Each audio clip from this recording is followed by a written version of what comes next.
এ জনে ছিলেন জনে গাউসুল আজম সেজন বাগদাদ ওয়ালা। ইজ্জতের মালিক কে?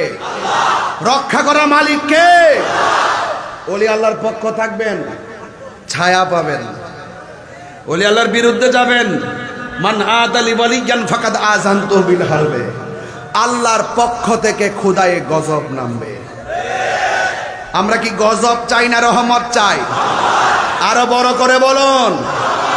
রহমত চাইতে গেলে ওলি আল্লাহর দরবারে যাওয়া লাগবে কি লাগবে না? ওলি আল্লাহর দরবারে গেলে মুর্দা কলব কি মরে নাকি জিন্দা হয়? সিনাটা মদিনাওয়ালার আয়না হয়ে যায়।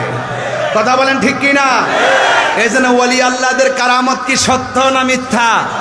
আমরা যখন গাউসে পাকের কারামত নিয়ে আলোচনা করি, এক শ্রেণীর মানুষ আছে কয় আমরা নাকি কৌতুক বলি।